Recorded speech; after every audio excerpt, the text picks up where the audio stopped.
It's good to see so many people here in this Zendo.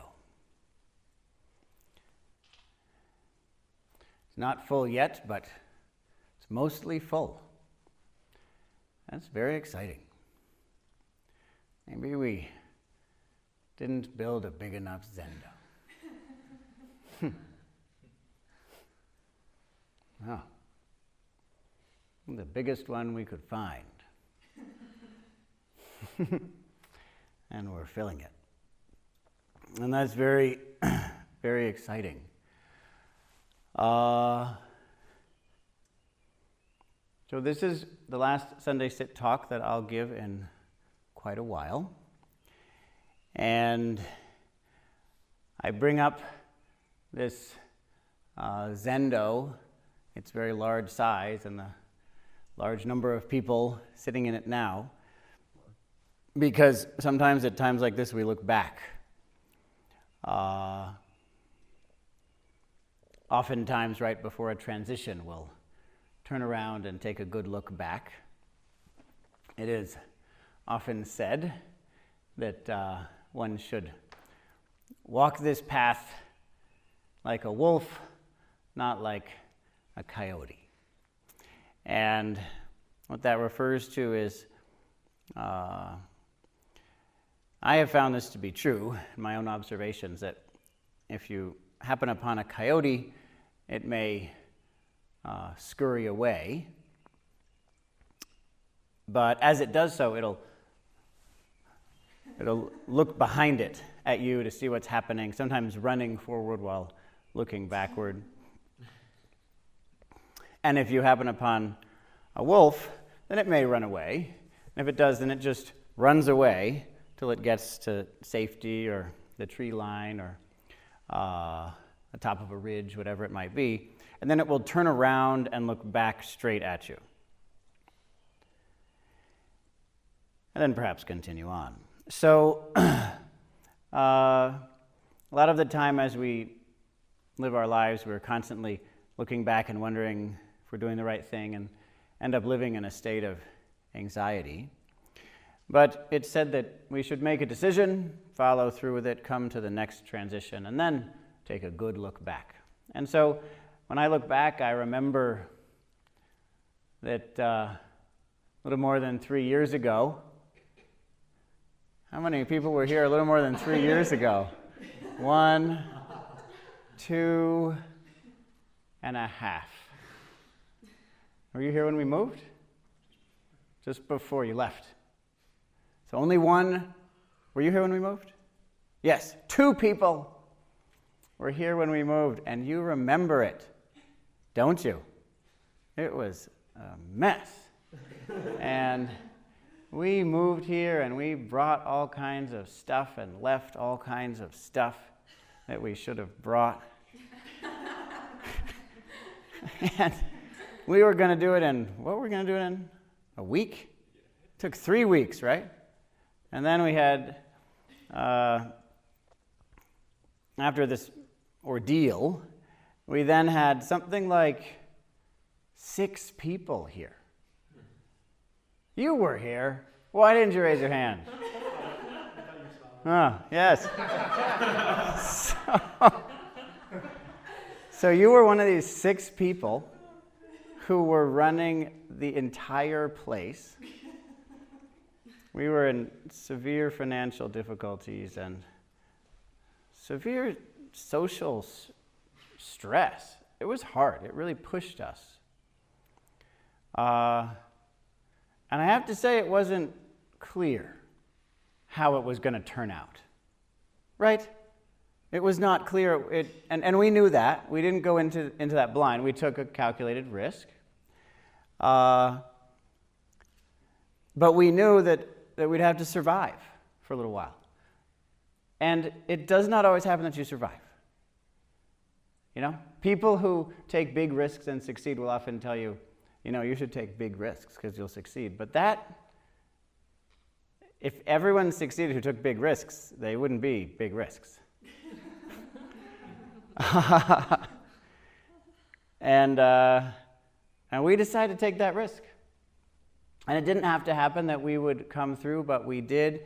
And then there were 8 of us, and things got a lot easier, right? A lot easier. They went from impossible to pretty much impossible. And then we had 10 people. And then it was just really hard every day, always. That's a huge improvement over impossible. And then we got to 12 people, and 12 people is when it shifted to, we can do this. It's going to be very hard. We're at our very edge, but we're not only surviving. Now we can do things. What did you say? It was about something like that? You have a different number in mind? No, yeah, something like that. And then there were 14 people. Whoa, how about that? Then there were 16 people, and then 18. And at 18, in my observations, something changes somehow. It's right around 18. Wouldn't you say you've seen this? You've seen us go up and down? Right around 18, something's different. And so now we're at what? 1, 2, 3, 4. We're at about 2 dozen.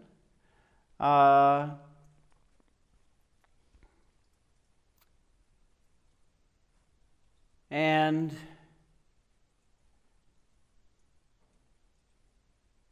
we're changing the world. Now, how did that happen? It's amazing. It's unbelievable. We're doing what is hard to do. And especially after this last retreat, we can say that we're really doing it. There are those here who are actually prioritizing enlightenment above all else, who understand that that is what must be done, and who want to do it not merely for selfish reasons, but for the benefit of all the world. That's actually happening not only as an individual experience of some people, but it's happening as a group, as a cultural experience that's impacting all of us. And in creating that culture, in creating that group intelligence, that group understanding of life and the world, we are infusing the larger culture with wisdom and compassion and changing history. And all that's true. Everything I just said is true. And it was not clear that that would ever happen 3 years ago, or 7 years ago, or 9 years ago, as we went through the various stages of creating what we now are.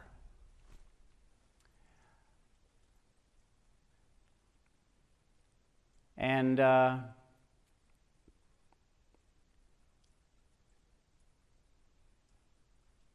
as we've been through this process, there have been many disagreements. Lots of disagreements have taken place. And one disagreement that comes up again and again, one battle that I fight against you, basically, that's basically the fight, me versus you, which really means everyone, is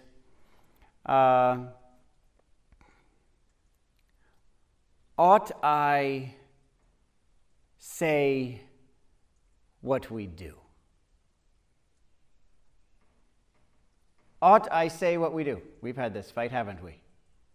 3 times, if I'm not mistaken. 3 real times, right? Yes. We've had this fight, haven't we? I don't know what you're referring to. You tell me that I should... You tell me that I should, make some system that I post on the wall. Yes? You didn't say post on the wall, but you did say make some teaching system, explain what you teach. You said that too. You said give us a clear mission statement and explain how we do it. Remember this argument? Yes? So it was terrible. Wasn't it? It was horrible. Oh.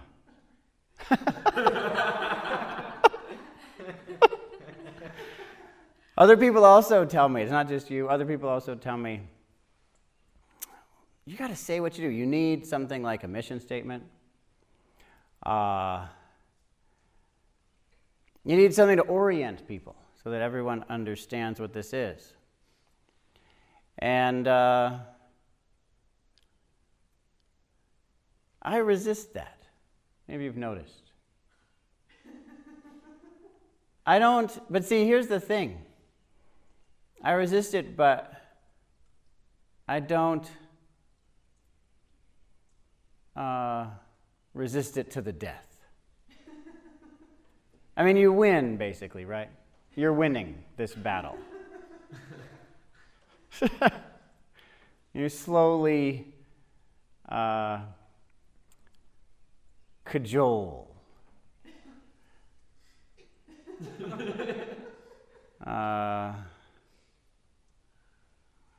Nudge.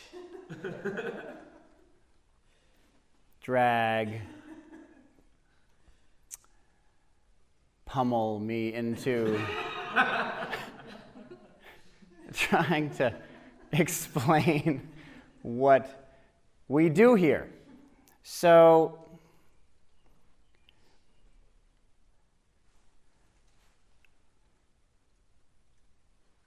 yeah. So,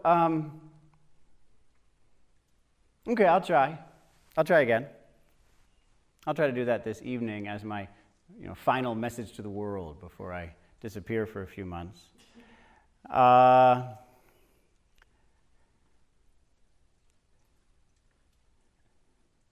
I want to start by saying that I am highly suspicious of this strategy of human organization. The strategy goes like this: get everyone to think the same way and make sure that decisions are made accordingly. When you have a mission statement, then you get everyone to say it a lot and think about it a lot and consider it a lot and decide how to do things according to it. And that's a very effective way to get people to work together. It's extremely effective because most people are utter, unquestioning slaves to their inner talk. And so if you can just get their inner talk to say something a lot, well, then you've got them. They're going to work together in the same way. People have the same kinds of ideas, and then they'll do the same kinds of things. And everyone sort of agrees on their overlord. Yes, we all agree to be enslaved by this idea. That's what we agree to. There's this idea, we think it's a good idea, and so we'll all act accordingly. And that, if you have an ordinary human mind, then that's highly effective. The issue is, the ordinary human mind hasn't done so well over the past 10,000 years or so. Ordinary human mind has taken us to one of the mass extinctions of life on this planet, which isn't a theory or something that may happen someday. It is happening. It's happening. As I mentioned yesterday, if you go back just 100 years, and you look at the animals that you'd see around, wild animals, all sorts of animals, chipmunks, squirrels, mice, hawks, hippos, elephants, whatever it would be. around the world. 100 years ago, there were about 3 times as many wild animals as there are now. If you take the animals, we now have 1/3 of that many. 2/3 of them have been killed in one way or another by human activity.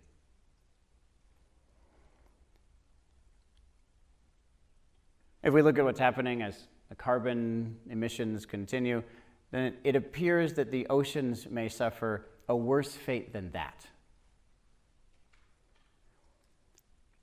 I'm not going to go into the details right now in this talk because I have limited time. I'll let you consider this on your own. But I don't trust the ordinary human mind.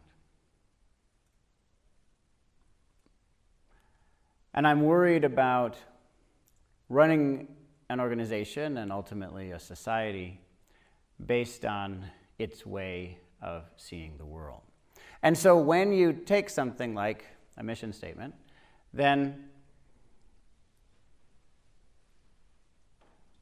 well, oh yes, Marshall McLuhan. The medium is the message. This is a really smart thing to say. So what's on TV, there's certain content on TV, and that matters. That's a kind of message. But that you're watching TV is its own message. Is this clear? Pretty famous statement by a pretty interesting guy. So the nice thing, or the powerful thing about the medium is that most people don't notice it. That's why it has so much power. And when you say a mission statement, whatever that mission statement might be, what is the medium? There's a medium, did you forget? There's a message in the content. The message is, whatever it is. Microsoft, I believe, was to put a computer on every desk, something like that. Good, so now we consider, computers, desks. Wow, that's quite a goal. And even though nowadays it might seem ordinary, when that was said initially, it was a completely audacious claim that they would be able to do that. It was absurd.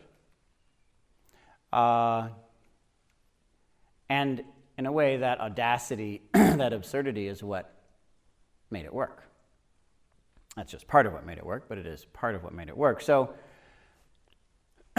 we see that clearly. We're taken by that. It's fascinating. But what is the medium? What is the thing that holds that content? That is also a message. And that is the human conceptual realm. That's what that is. A computer on every desk, it's an idea.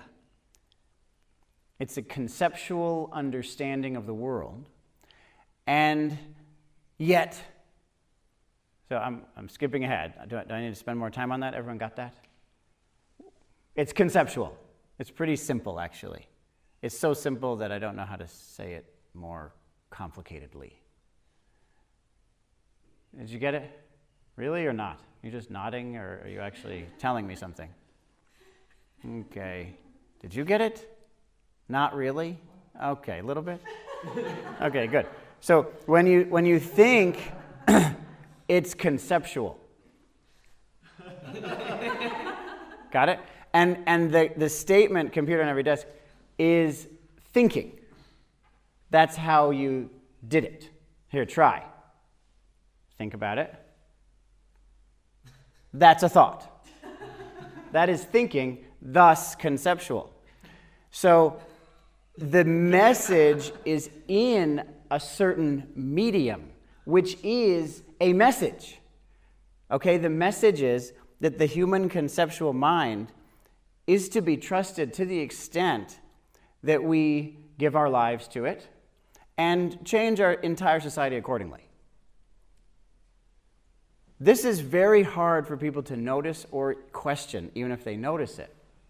This is just how we do things. success for people means this. You have an idea of how stuff should be that makes you feel good in your body. You make the world like that, and then you're successful. So you have an idea, you change the world into your idea, and thus you are a successful human being. And I don't trust this approach to decision making or societal change, because the human mind, the conceptual mind, is so utterly inaccurate that we continually find that our solutions to problems are worse than the problems. That's a common phenomenon for human beings. But there's actually a medium behind that. There's a medium behind conceptualization. So there's this idea which is held in the conceptual mind. But the conceptual mind is held in another medium. Okay? Going too fast? Everyone's doing okay here? Getting nothing from the crowd. Should I slow down? What should I do? You tell me. I think you're doing great. Okay. Are they doing great? I think they're doing great. Okay, so we're going to back this up more, and what is the medium in which conceptual consciousness is held? What is that? And actually, if you want, you can have many layers. I'm going to just skip a little bit and say that the basic medium is the medium of grasping. There is grasping. You grasp onto concepts, you grasp onto perceptions, you grasp onto a sense of self, you grasp onto a certain identity, you grasp onto a certain way that things should be. You prefer this over that, and within all of that, conceptual consciousness flourishes.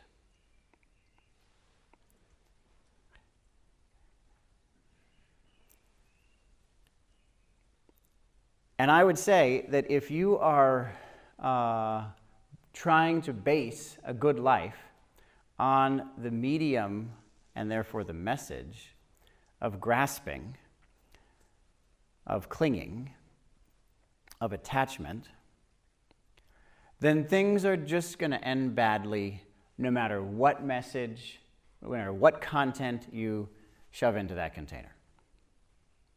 Things are going to go badly. Doesn't matter what you do. As I've said recently in a rather stark conversation,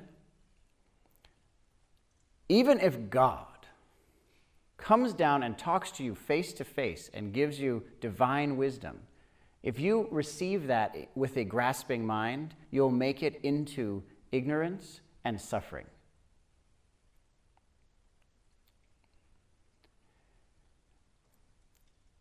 And so, if we look at something like, another example, good example, because this is an important part of this conversation. Another company, Google, has a certain mission statement. Does anyone here happen to know, other than you, what it is? Yes? Make all of the information is world's information available. Yeah, that's a lot of it. Yes? Go ahead. Is it like organization of all the information? Mm-hmm. To organize all the world's information and make it universally acceptable. Yes, to organize all the world's information, although I think originally they didn't have the word all in it, but everyone nowadays includes that word, and make it universally accessible and useful. And that has really worked. That's a very successful company. Probably most of you have heard of it. It's a very successful company. But I asked a few people who didn't know what its mission was. I asked someone who worked there, and he knew it immediately. I asked someone who is in tech but has never worked there. And she said, "Don't be evil," with a question mark. And I said, "Well, yes, in a way, but also what? What was it originally?" She didn't know that. But I asked two people who didn't know anything. Yes, who have used Google, but don't know what its mission statement was. And these are the two answers I got. One was to take over the world thoroughly by hijacking people's brains. And the other was to know everything about you in order to make you into a more effective and irrelevant part of the economic machine.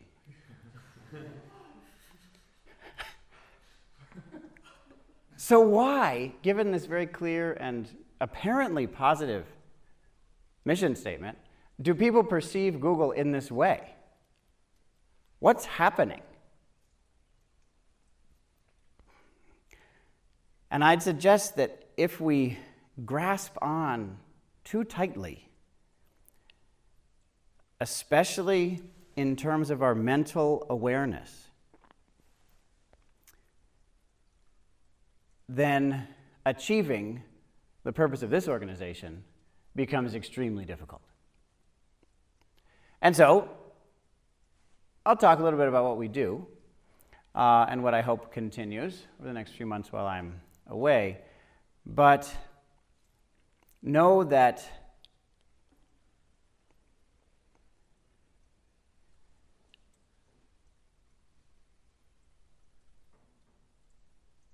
there is an understanding of this that is not conceptual, that is not grasping.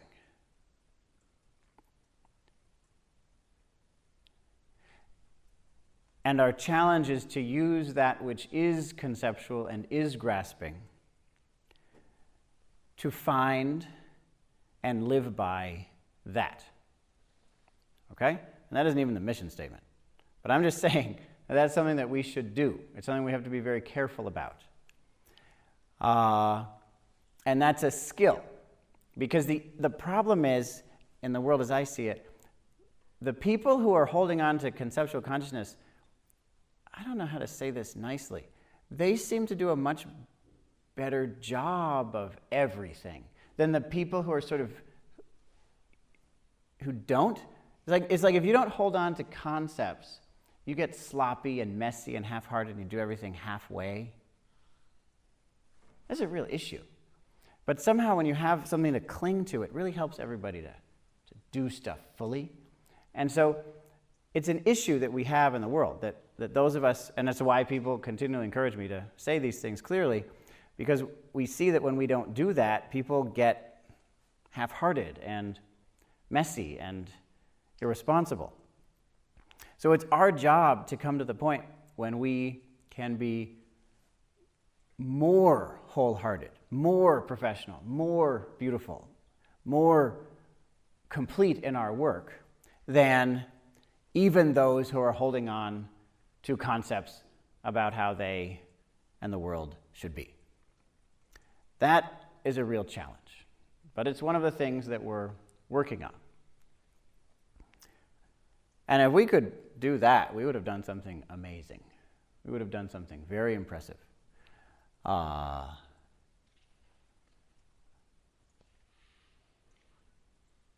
Okay, so what do we do here?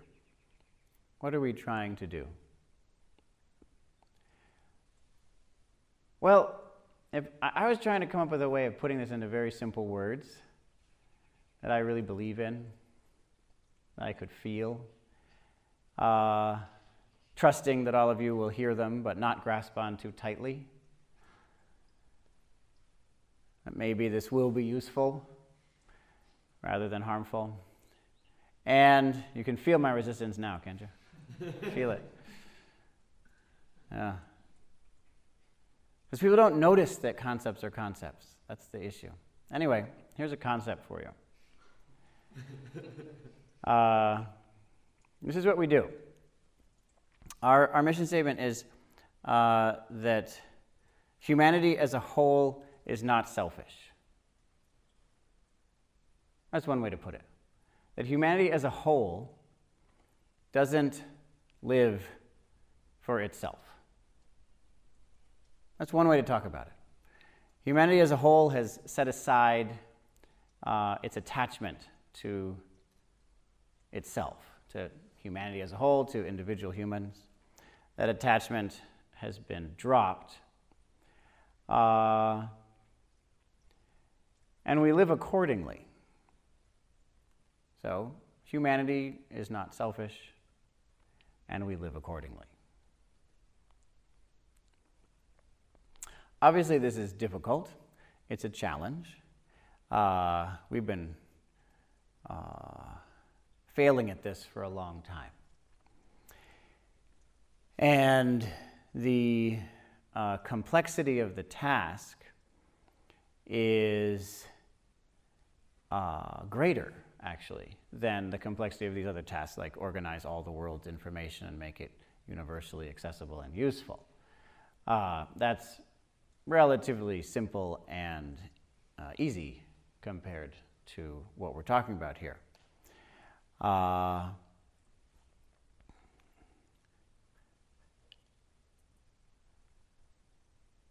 And so let's discuss a little bit about what that might mean.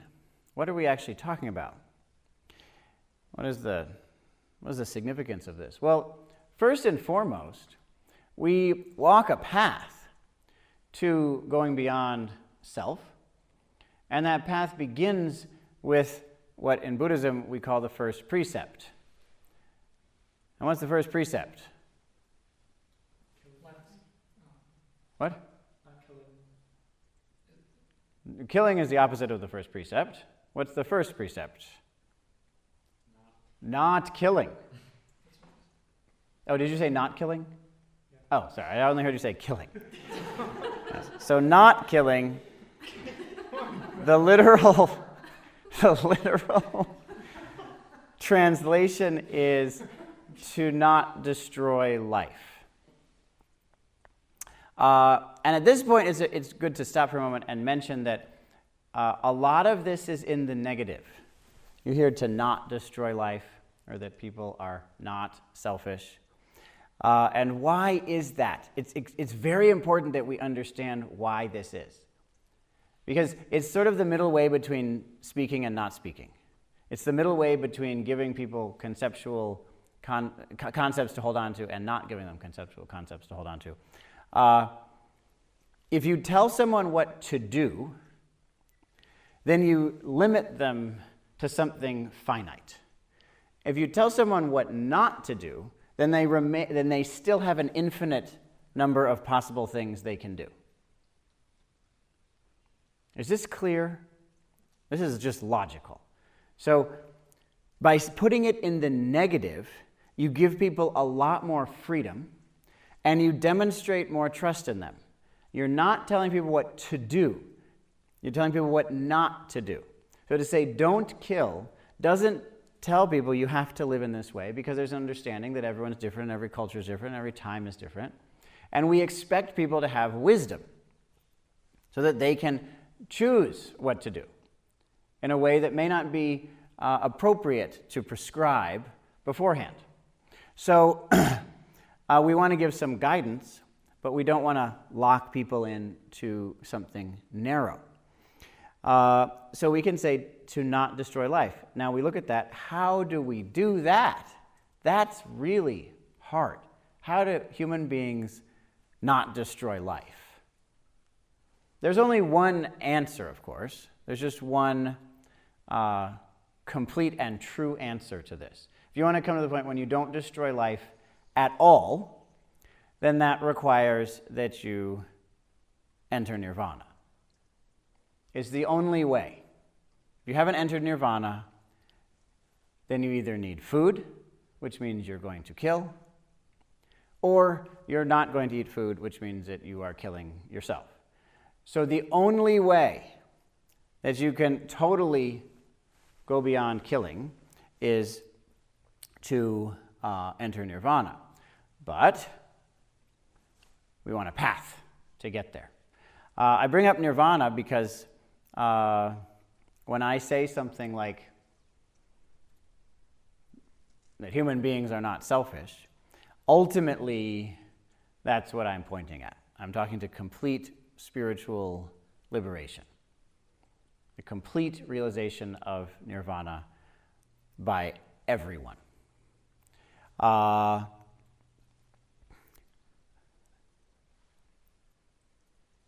pointing this out because we should understand that which different traditions talk about in different ways. You might call it realizing your true nature. This is the wisdom that comes with this liberation. In any case, this spiritual liberation, this spiritual realization, is the point. That's the reason we were born. We're here to do that. And not all of us agree with that, but I would say that one of the most important things we offer is guiding people to see that.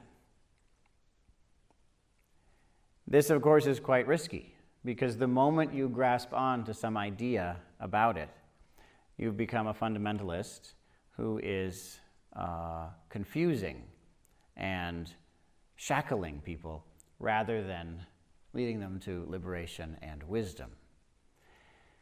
It is very difficult. And in the case of religion, in a way that I think we haven't yet seen with companies, because companies, as we now know them, are relatively recent phenomena, but religious organizations are quite old. And we've seen how dangerous it is when some religious organization says, this is the thing that everyone has to be like. Really bad things happen. And so to say something like this, again, I'm saying it with the prayer that you will understand it from a mind that's mature enough to use it for benefit rather than harm. But it is very important for people to see this, because another way that I was considering talking about what we do here is to explain it as that people are so committed to enlightenment that they do not destroy life. And that would mean that they understand that the destruction of life is a terrible obstacle to the realization of awakening. And so they see that, and that's their motivation. It's important that that is the motivation, because otherwise there are lots of ways that we could not destroy life as much that would be really evil.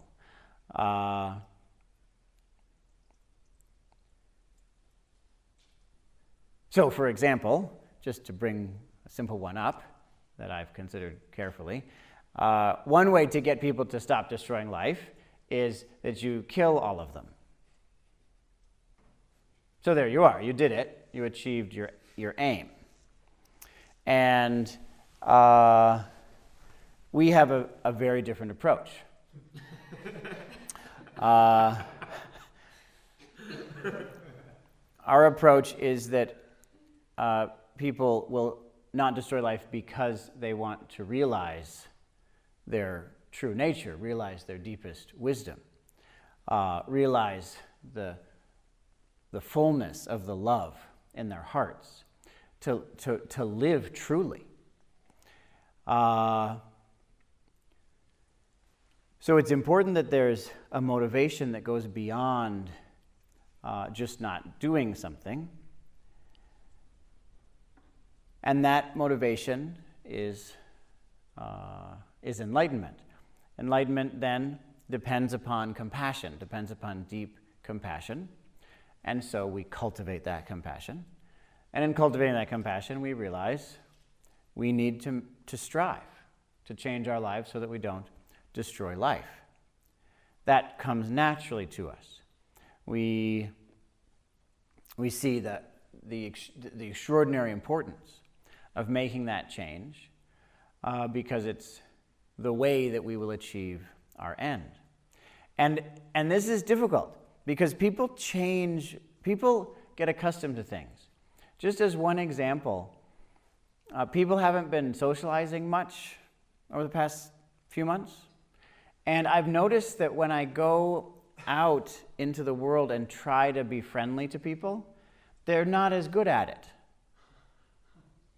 They're just not as good at it anymore. They forgot.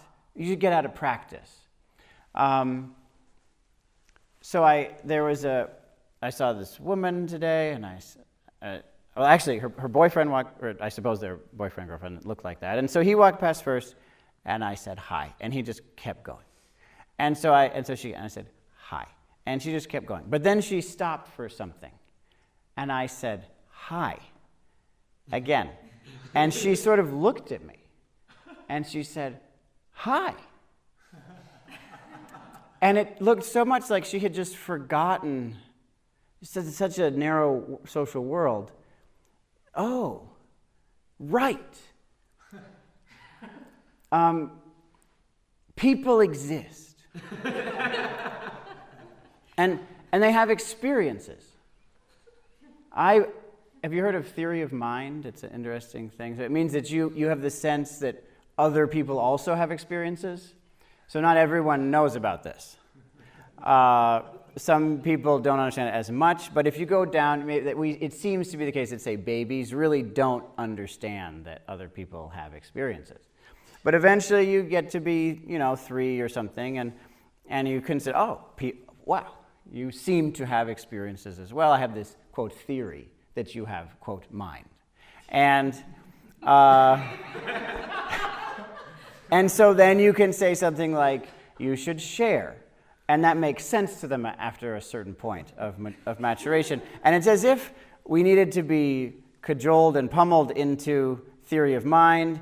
And then when we stopped getting cajoled and pummeled because we were stuck in our apartment with one person or no people, that we just got out of practice. And then you're walking down and something is near you. And some sound occurs. And then that object does that sound again, and you realize, that sounded like hi. Oh, hi. Wow, hi there. And then she kept going. So I'd suggest that we become accustomed to certain things. We get used to certain things. We think that certain things are just normal. This is something that happens for people. And one of those things is that one of these things that we've become very accustomed to take another big step suddenly, one of these ideas that we've become deeply accustomed to is the sense that we're human. Human beings deeply believe that they are human. And when we talk about not being selfish, one of the things we're talking about is giving up that identity, that your basic identity is human.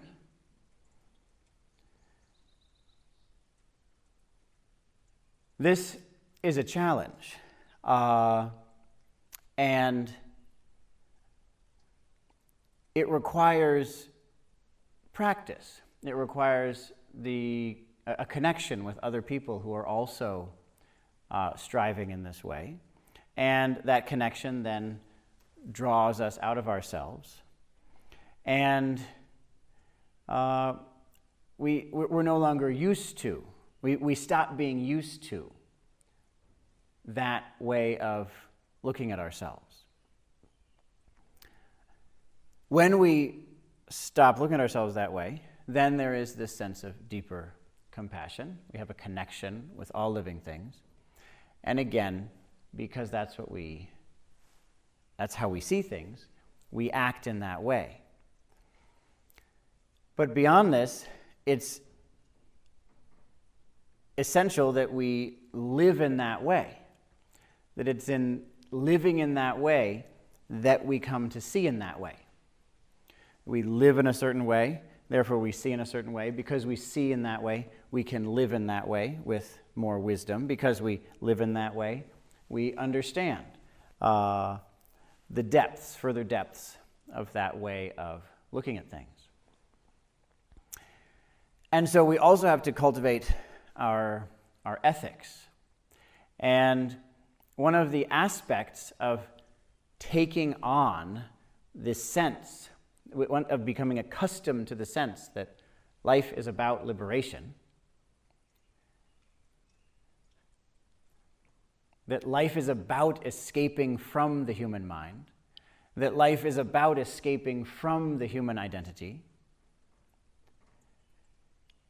that life is about finding a wisdom that the human body, culture, traditions can't hold, can't realize. One of the consequences of continually seeing in that, understanding in that way, is that we open up to the possibility that there are ethical laws, that when we behave in certain ways, when we make certain choices, there are real consequences to that. For example, if we choose to destroy life or be involved in a system that destroys life, participate in it, then it's going to be harder to get enlightened. And it really will be harder, actually. It actually will be difficult to achieve your purpose in life because of certain choices, certain ways of participating in the creation of this world. Whether or not we saw them, whether or not we believed that at the time, it is still the case. It's still true. And so people nowadays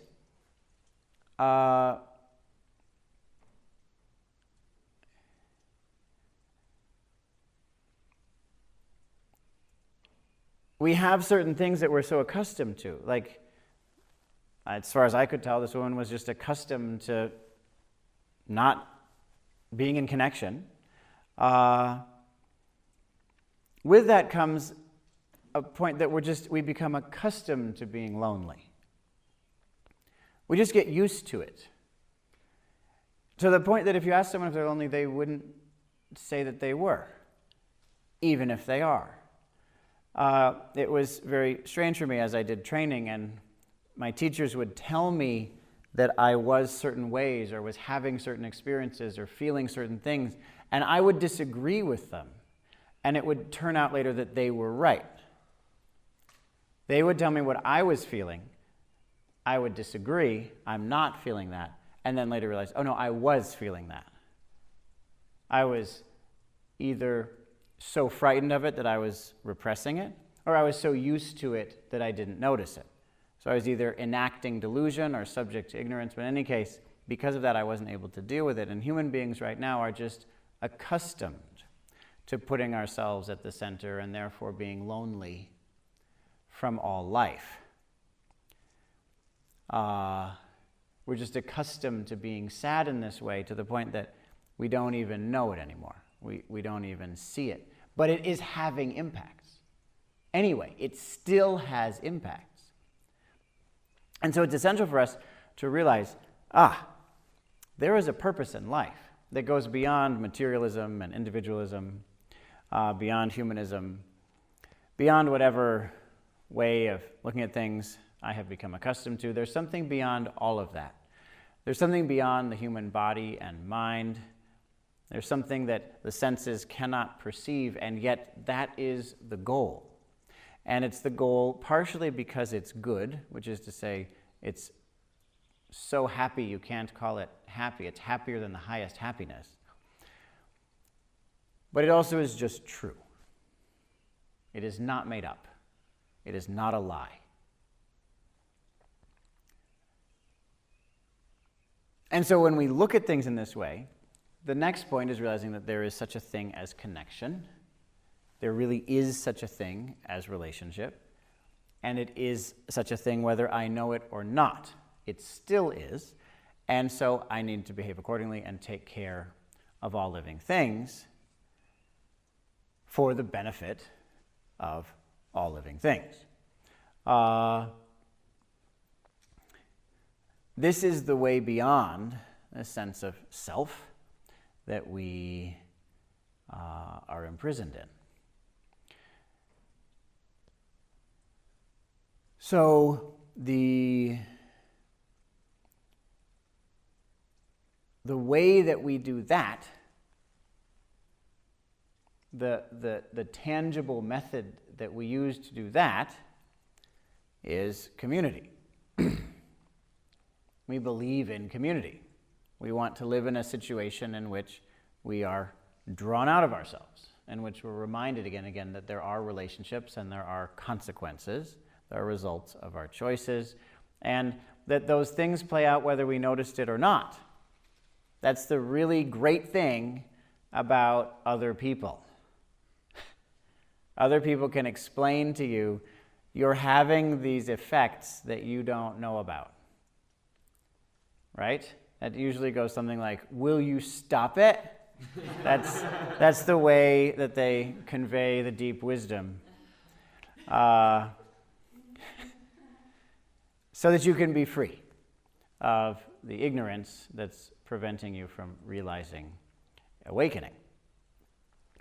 And beyond that, we want to have a community that engages with the world, even economically, differently.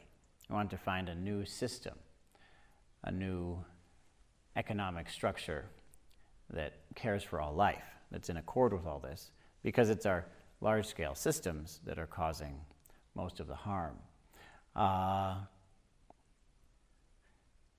So this is about significant lifestyle change. It's about deep creativity.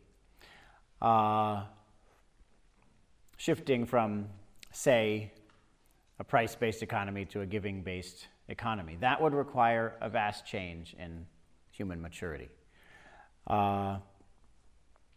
So we're working on that level as well. And why? Because we're trying to change humanity's behavior as a whole. We're changing humanity's experience as a whole if our goal is to truly make human beings as a whole, humanity, no longer selfish, and to the point that we care for all living things, that we stop destroying life.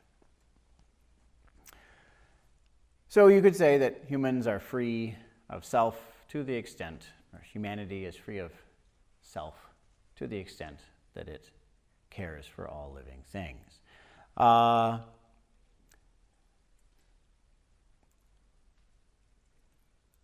However, to finish, I want to point out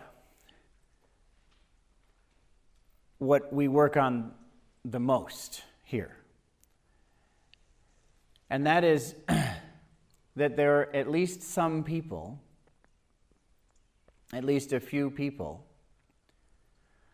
who actually know what this statement refers to, who know the final goal for themselves with certainty.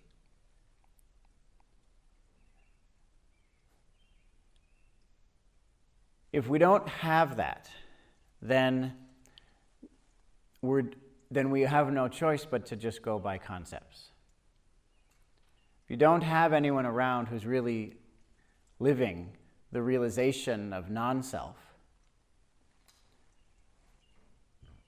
then all you have is a bunch of texts and ideas and traditions. And so we see the great danger of not having anyone who has actually realized this, who has actually seen this, who is actually liberated and can speak in a way that conveys the path to that liberation from their own experience. It's like a person's life. If you cut it off for a moment, you cut it off forever. If we don't have people with these insights, then the life of it, you still have the pictures of the people. You kill a person, you still have their pictures. You kill the wisdom of this tradition, you still have the scriptures. You still have the teachings that have been recorded. But you've lost the living example.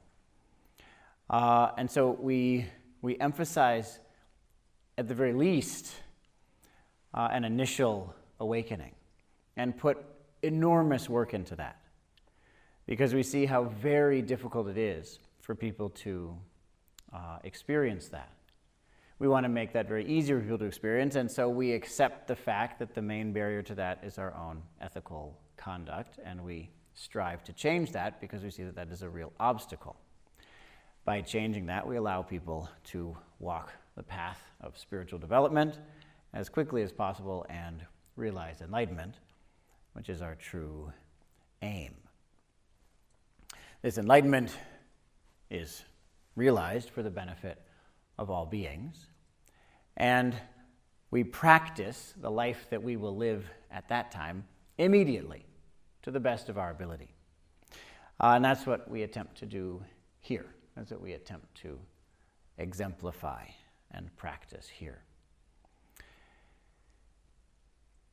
So, while I'm away, I'd ask you to look at this closely, to see if there's some way you can take, I don't know, humans are so selfish that we follow the first, so selfish. That's interesting, actually. That's another good way to put it, actually. That there's a, because a lot of times we say selfless, what it seems to mean is that we're going to punish ourselves and destroy ourselves and not care for ourselves. But actually, the realization of non-self, the realization of liberation from the burden of self is the best thing for us. There's nothing better for us. If you have the choice between that and any good thing, you should choose that, because it's better than any good thing. So you could also say that we're finally selfish in a mature way. We finally want the right thing, the thing that will really work.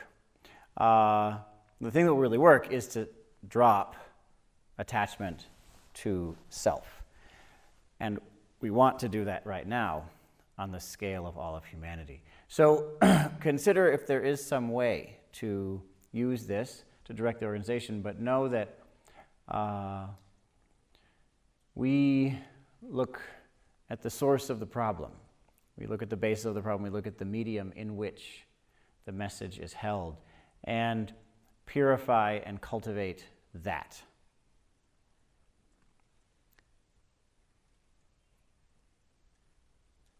That is most important, even beyond a clearly worded mission statement. What is the mind that knows that? What is the life that exemplifies that?